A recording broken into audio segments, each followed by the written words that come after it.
They told me my land was unused, and for a second, I almost believed them.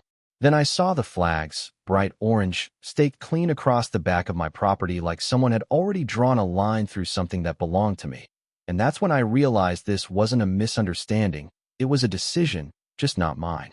Funny thing is, it didn't start with the flags. It started with my neighbor, Dale, the kind of guy who notices everything but pretends he doesn't. He leaned over the fence one evening while I was out back watering the tomatoes, real casual, like he was asking about the weather, and he goes, "Hey, you sell that strip behind your place?" I laughed, not even thinking, just shook my head and said, "Nope, still mine." And he kind of squinted at me like I'd missed something obvious, then shrugged and said, "Huh, could have sworn I saw survey guys out there," and walked off like he hadn't just dropped something heavy into my evening. I didn't think much of it right then, figured maybe he saw someone on the other side, maybe just mixed up properties. Happens out here more than people think. Landlines get fuzzy when folks don't bother checking them. But the next morning, that's when it hit me. I walked out with my coffee, same routine I've had for years, stand on the back porch, take a look at the field, see how the ground's sitting, how the light hits it, just quiet stuff. But that morning the quiet was gone, replaced by those flags, lined up in a way that didn't feel accidental, didn't feel curious, it felt confident. Like whoever put them there wasn't asking where the boundary was, they were declaring it.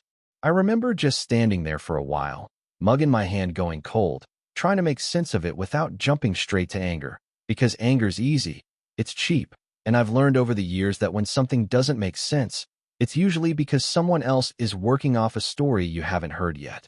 Now, for context, I own just over 4 acres outside a town called Redfield, Indiana, not exactly booming when I bought it.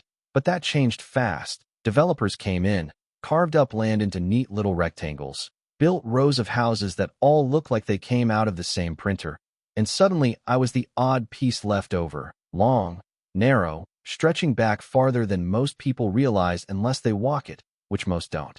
The back portion, that's where this whole thing centered. It slopes down into a low field, holds water in the spring, dries up come summer.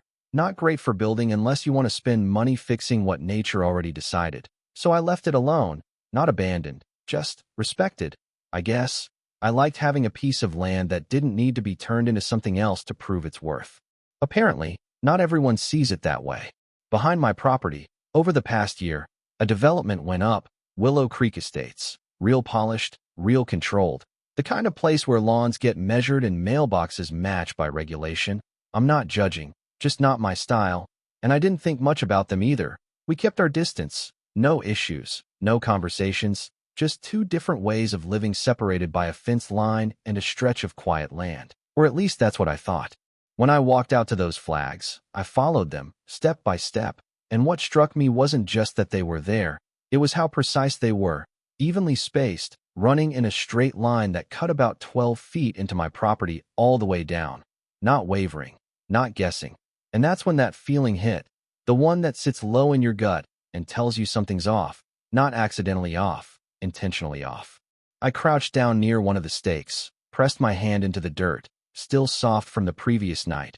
Fresh marks, recent work, and I remember thinking, whoever did this didn't just wander over here. They came with a plan, tools, measurements, permission, or at least the belief they had it.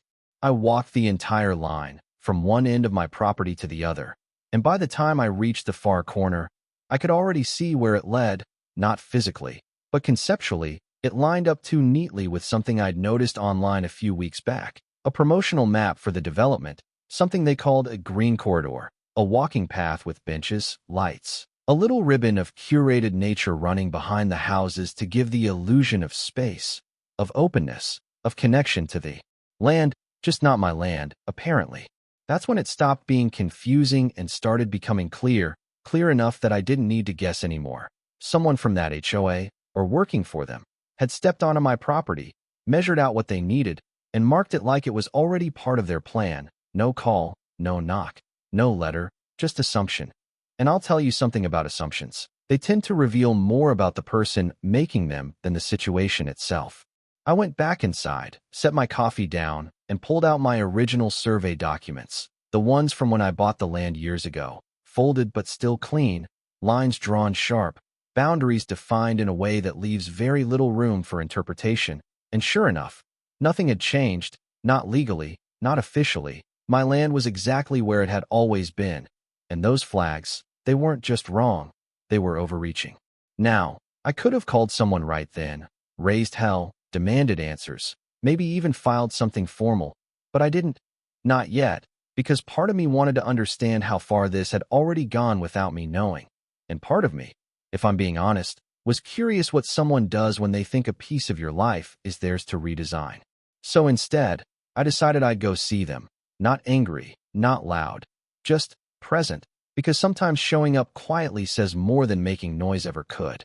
So I got in my truck that afternoon and drove over to Willow Creek Estates. Not in a rush, not trying to make a scene, just steady. The way you go when you already know something's wrong, but you're not sure yet how wrong it is. The entrance had one of those stone signs with the neighborhood name carved into it. Clean landscaping, fresh mulch. The kind of place that wants to tell you it's under control before you even step inside. And I remember thinking, places like this don't like surprises, which made what they'd done on my land feel even stranger. I parked outside the HOA office, a low building with big windows and soft music playing inside. Something instrumental, calming, like they were trying to keep everything just a little bit too pleasant. And when I walked in, the woman at the front desk smiled at me the way people do when they assume you're either there to pay something or ask permission. She had a neat folder open in front of her, nails done, posture straight. Everything about her said process, and I just stood there for a second before saying, "Hi, I think someone's been working on my land." She blinked once, smile still in place, then tilted her head slightly and asked, "Which lot are you referring to?" And I gave her my address. That's when the smile shifted, not gone, just adjusted, like she'd found the right file in her head.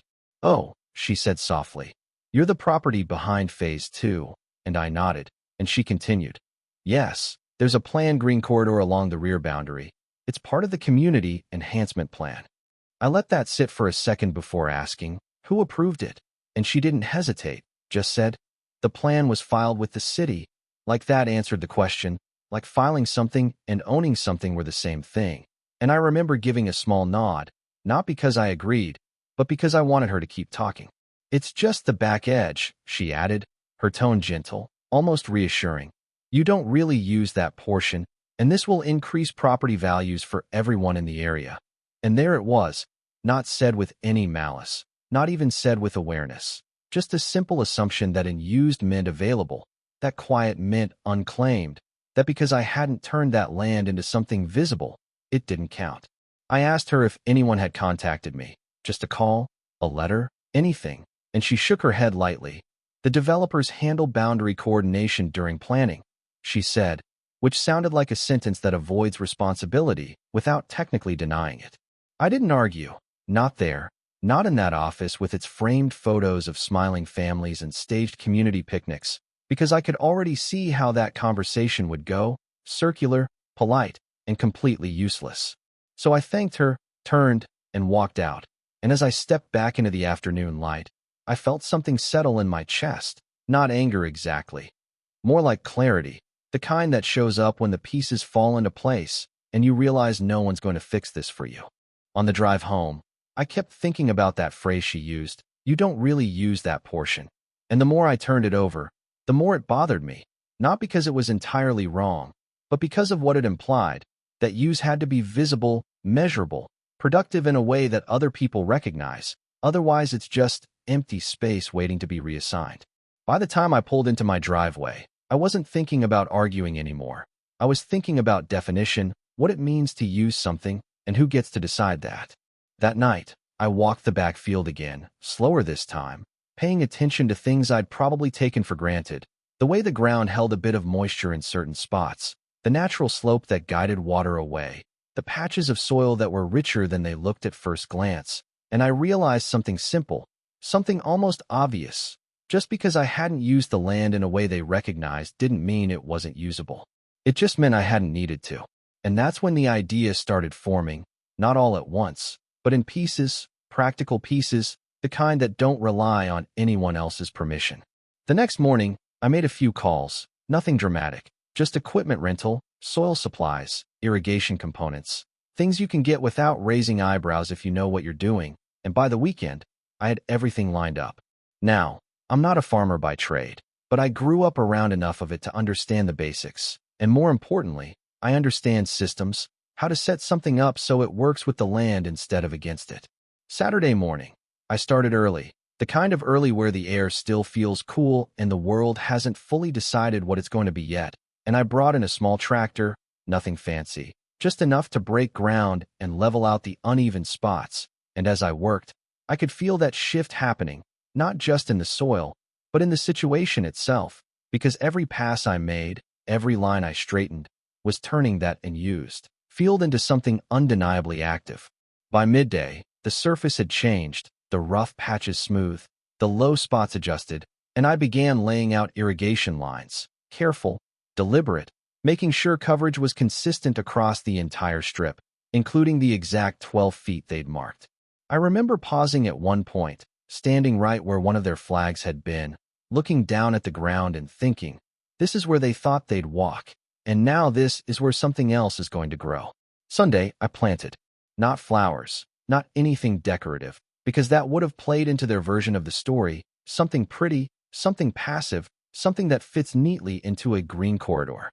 No, I chose crops that grow fast, dense, the kind that spread wide and don't care how they look from a distance, squash, corn, a mix of leafy greens that fill space quickly, the kind of growth that says this land isn't waiting, it's working.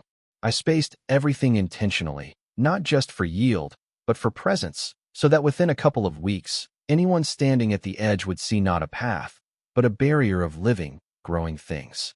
By the time I finished, the field didn't look abandoned anymore. It looked claimed, not aggressively, not defensively, just clearly. Monday morning, I added the final layer, signage, simple, direct, placed at intervals along the boundary, private agricultural land. No trespassing. Pesticide application in progress.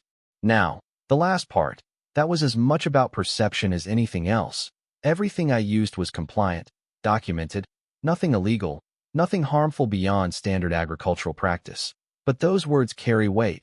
They create hesitation, especially for a planned walking path that's supposed to feel safe, curated, family-friendly. I stepped back after putting up the last sign and took it all in, the rows, the lines, the subtle hum of the irrigation system kicking in, and for the first time since I saw those flags, I felt something close to calm, not because the situation was over, but because I'd changed the terms of it. They weren't dealing with an unused strip of land anymore. They were dealing with a functioning agricultural space, one that came with its own rules, its own protections, its own complications. It didn't take long for them to notice. By Tuesday afternoon, I saw two people standing at the edge of the field, just beyond the fence line, one of them pointing, the other holding what looked like a site plan, and even from a distance, I could tell something wasn't lining up the way they expected. Wednesday, the email started, polite at first, asking for clarification on recent changes, then more pointed, referencing the approved corridor alignment, and I read every one of them without replying, not out of spite, but because I wanted them to sit with it, to process the reality before I stepped back into the conversation. By Thursday, they sent someone out, a man in a pressed polo shirt, clipboard in hand, the kind of uniform that tries to balance authority with approachability, and he stopped at the edge of the field, looked out over the rows of growing crops, then back at me as I walked up, and he said, "Sir, can you tell me what you're growing here?" I wiped my hands on my jeans, glanced out at the field like I had to remind myself, then said, "Food." He nodded slowly, like he was trying to fit that answer into a box that didn't quite match, then asked, "Is this temporary?" And I met his eyes and said, "It's as permanent as it needs to be." There was a pause there, not long, but enough to shift the tone of the conversation, and I could see it in his posture, the realization that this wasn't going to be resolved with a simple adjustment or a polite request. "We have an approved development plan," he said, a little firmer now, and I shrugged lightly. "And I have a property line," I replied, just as calm, just as steady, and that was the moment it became clear, not just to him, but to both of us, this wasn't a misunderstanding anymore. It was a conflict, and it was about to get a lot more official. After that conversation, things didn't explode the way you might expect. They tightened, like a knot being pulled slowly instead of snapped. And honestly, that made it more interesting, because you could feel both sides thinking, recalibrating, deciding how far they were willing to go. I went back to my routine, kept working the field, checking the irrigation, adjusting rows, doing the kind of quiet, consistent work that doesn't look dramatic but changes everything over time. And every now and then I'd catch someone from the development standing at the edge, just watching, not crossing the signs, not stepping into the rows, just observing, like they were trying to figure out if this was real or just some temporary reaction they could wait out. It wasn't. By the following week, the crops had started to take, leaves spreading, stems rising, that messy, unapologetic kind of growth that doesn't care about symmetry or design guidelines. And what used to be a clean, hypothetical line on a site plan was now a living, shifting space that didn't cooperate with straight paths or tidy intentions. That's when the city got involved.